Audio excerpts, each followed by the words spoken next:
My name is Heather Feather. I am the owner of Rare Bird Medicine, and today's topic is Be the Answer. What does it mean to be the answer? What is the answer? Is it 42? What is the answer to this goofy life of ours? I have spent a lot of time thinking about that, thinking about answers, thinking about questions. I've had profound teachers tell me after decades of trying to find answers that, Heather, life is often about asking the right question. And one of the questions I'm going to ask you today is, who are you? Do you know the answer to that question? Do you know who you be? Have you ever been surrounded by medicine people or people who use the term shaman or been in the plant medicine world? Have you ever found yourself constantly pouring out service, acts of love, acts of devotion to help people heal on a physical, mental, emotional, and spiritual level? Do you find yourself kind of like a sacred clown, like a silly joke sometimes, almost like the Fool card? Have you experienced a tower-like situation where it feels like your life suddenly collapses and you lose your job or you lose a sacred relationship or you lose something that you held precious attachment to? Have you ever had an experience with lightning, being struck by lightning, or working with the neural network, working with the lightning storm within our brain, or chased storms or prayed to the storm gods? Have you ever had a connection to lightning magic? There are many different signs, symbols, and clues of things that can point to a person being on the shamanic path. One of the most common ones is shamanic sickness, where you get ill and you have some type of dis-ease that is very difficult to diagnose. You go to tons of doctors, you have lots of different assessments of what could be going on, but it seems like no one can find an answer for what is occurring for you.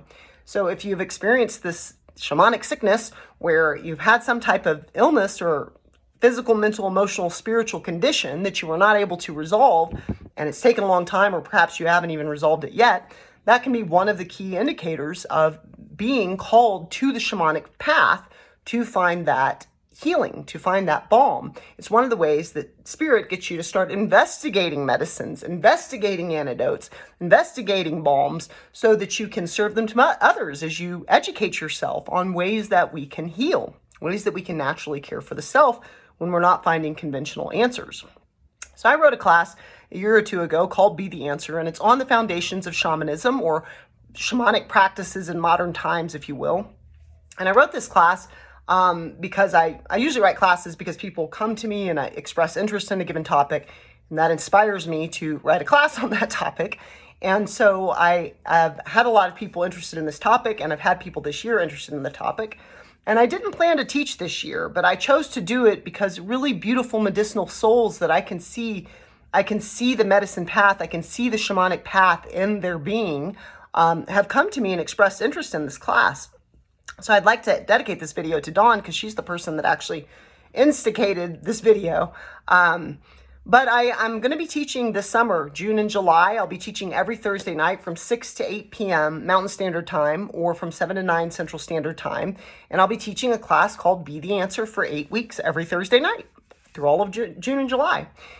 And so we'll be talking about some of those signs, symbols, and clues I've just discussed that have been pointing you to the shamanic path. You know, maybe you've been working with medicine people. Maybe you've been working with shamans. Maybe there are reasons that that's been flushing up in your field.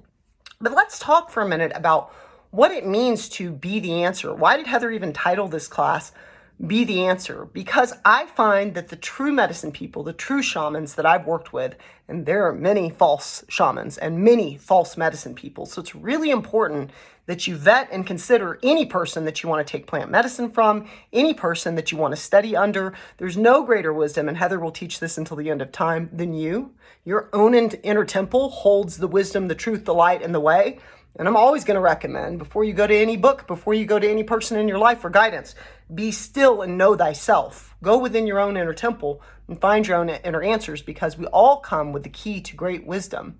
So shamanism is a term that was created in Siberia by the Manchu Tungus tribe about 30,000 years ago, and it means one who knows. It represents a person who knows. It's been referred to mean other things like one who dances, and various different interpretations you'll find on it. But what I mean by be the answer is, I mean, you're being one who knows, and one who knows understands that service to others as a foundational way of how we treat the self, because the outer is the inner, and the macro and the micro are connected. And so somebody that understands that life has an Ouroboros, or snake eating its own tail type of energy, and there's a connectivity to what is going on here at our school, there's a connectivity to what we see, somebody that has those understandings is capable of recognizing that they're in a dualistic realm. We are in a polarized realm, up, down, good, bad, right, wrong, left, right. And being in a dualistic realm, when I stepped on the shamanic path, when Charles Lightwalker, my first shamanic teacher, summoned me to the path, I was walking. He said, you're going to start dreaming a lot. And I thought, he said, you're very, very busy and you're going to start dreaming a lot. And I thought he just meant sleep dreaming. And I was having very provocative awakening dreams when I was asleep, but I started daydreaming. I started having these visions. I once saw a huge thunderbird, and I had never heard of the term thunderbird, and I asked Spirit what it was. They said, thunderbird, look it up. And I started having lots of experiences like that. And one of the visions that I saw was every topic at our school being a flipping coin. It's like all of these flipping coins. Pick any topic in the world, something you feel passionate about. It is like a coin flipping in the air. And all of the topics that are available at our school, all of the labels that we can discuss, there is a two-sided coin. It is a dualistic coin. A common example that many people in the modern age might talk about is narcissism. And on the other side of narcissism is often the Heyoka empath, or the deeply empathetic person, or the highly sensitive person, or emotionally intelligent person. And then people will say, if everything's a mirror, if like attracts like, how could I, as a deep empath and service-oriented person, draw to me a narcissist? Well, that coin is called the self, you know? And so the narcissist has the volume turned up to 100, and they always think of the self. And an extreme empath has the volume turned up to 100 on service, and they always think of others. And so often, when people are in an extreme opposite sides of the coin, they will draw in someone who's on the same topic on the opposite side at 100, and both parties are present to help one another calibrate to become the whole coin of the topic. Ideally, we do think of the self, and we also serve and think of others. Heather spent her life serving and thinking of others far more than she ever thinks of herself. I rarely think that I have a face or a presence or an influence. I often daily think about serving. I daily pray for humanity and people. And so a lot of my attention is what we could call outward focused. It doesn't mean I never think of the self. It doesn't mean that all humans are not a little bit narcissistic. So we don't need to get deluded into thinking, if you're calling other people narcissists, that you don't have your own narcissism or your own plank in your eye to deal with on the topic.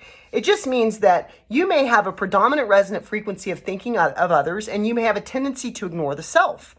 And so if you consider every topic being a flipping coin like this, where it has, both sides of the coin on a given archetype or topic, the function of being the answer, or being the medicine person, or being the shaman, to me, is about walking the rim of the coin. So you're not getting caught up in correcting and being righteous in what I call an opinion sack. I often say there are 8.2 billion opinion sacks here at Earth School, and every one of them thinks they're right. The reality is we just hold a lot of opinions. As far as the truth is concerned, truth tends to take a more macrocosmic look at any given topic, and it considers both points. Yes, you do need to consider the self, and you do need to consider others, because it is all connected. And if you only think of the self, you're not actually going to develop healthy relationships and a fulfilling life, because we know that two-leggeds desire to be held and connect, because a child, baby born into this world will die if it is not held. So we know that human interaction is important to our development. But if you only give to others, and you have developed toxic femininity, and you are overly empathing others and overly stewarding the nurture and care of others, and you're not taking care of yourself, and you're not using your reasoning to take care of your own temple, the one that you're walking with every breath, then you may bring in teachers that will show you what it looks like to think of the self, so that you can come into balance. So to me, the shamanic path and the medicine person path is about walking in balance. And balance in a dualistic realm is about taking the third option, the middle path, the rim of that coin, being willing to walk the rim of that coin, to see both options, to see both opinions, to see both ways you could hold any given thing, and to not hold a lot of attachment. You can see validity in each argument, but you also can see the necessity to come back, scale back a bit, macrocosmically look at it, and point to the truth on both sides of the coin, point to the value that's available in both perspectives so that one can come into wholeness and to balance. So how often are you walking this middle path? Do you extremely think of yourself and never others? Do you extremely think of others and never the self? Well, that would be out of balance. So for the Be the Answer class, we are going to start to review some of the practices, shamanic practices in modern times, and what do they mean? This is what it's like when you have severe allergies and a sinus infection. And so I'm doing all kinds of medicine. I'm doing Ayurvedic medicine. I'm doing all kinds of things. The past 2 days, I've taken 13 hours of sleep because my body clearly wants to rest. So I'm still working, but the other day I got off work and immediately went to bed, and I slept until 8 and then got up and made some dinner and went to bed again. And so what does it mean for me to be the answer? Right now, it means I'm going to give less attention to others and more attention to myself, and I'm going to take care of my temple because I'm physically out of balance. And so a shaman and a medicine person is always first a medicine to the self, and they are considering, how do I need to be a medicine to myself physically, mentally, emotionally, and spiritually? Well, to unpack mentally and emotionally, you would do your shadow integration work. You would look at the trials and tribulations you faced, and you would honestly look at, what is it in your matrix that is causing this shadow to flush up in your field of awareness for you to evolve? It's a gift. We can see it as a problem, and we can lament and shake our fists and gnash our teeth. But any trial and tribulation you've ever faced has actually been a gift to offer you evolution in how you share the content of your character, especially if we consider a being eternal and living many, many lifetimes. Heather Feather has had past lives as a kahuna or Hawaiian shaman working with Pele. I've had past lives in Egypt working as a medicine person to heal people. I've had a past life in Indonesia with my brother as a shaman. Both our parents were shamans. I've had many lifetimes on this path. And in this lifetime, many shamans of the South America say that the shamans of the future will come from the West. There's a point at which the eagle gets very sick and the condor of the South saves that eagle, I believe, through plant medicines. And there's an awakening that's occurring. And so I've written this class for those of you that feel connected to the medicine person path, that feel connected to shamanism, but you're just not quite sure how to step into that topic. I'll have a quiz that you can take of the 16 or 17 points I've drummed up that are signs of being a shaman.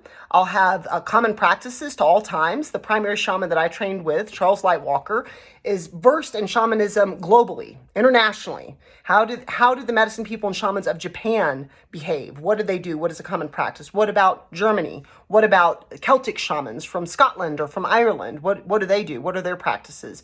So he is versed in international shamanism, and he's the first shaman that I trained with for many, many years, and I'm well blessed to be included in a book that he has coming out in the next year or two. So you can definitely Google Charles Lightwalker, and you can look on Amazon for his books that are available now. But he has a book titled The Earth, the Sea, the Heavens, the Earth, the Sea, and Me. The Heavens, the Earth, the Sea, and Me. And it is a discovery of the inner shaman. It's an anthology of several different shamans, and each shaman wrote a chapter. And in that chapter, they describe their practices and what they do. And I was humbled and blessed to receive an offer from Lightwalker to contribute a chapter to that book. So that'll be coming out in the next year or two. And so this class is kind of based on just the root foundations. As I've studied international shamanism from him, I've studied plant medicine from the man that owns Innate Alchemy. I've studied with John Al for a brief time. I've studied with several different shamans in this lifetime. And I just distilled it into the base foundations of what it means to walk in this way in the world. So we'll go into psychopomp work, or being a bridge between the living and the dead. What does it mean to be a bridge between the spiritual realm and the physical realm? We will look at the three worlds that nearly all shamans globally believe in, that you can travel outside of Earth School to visit ancestors, or to visit ascended masters, or the angelic seraphim, or a wide variety of things. We're going to use a final journey class on the 8th week of class, the last Thursday of July. We'll do a journey class to go talk to your ancestors and find your power animal. So we'll actually get to do a journey in this class. We'll get to explore the 4 elements and the element of spirit and what that means. You can go to rarebirdmedicine.com, click on the classes link to learn more, and you can book online if you hit the book online link at rarebirdmedicine.com to sign up for this class. Have a beautiful day. I'm Moon.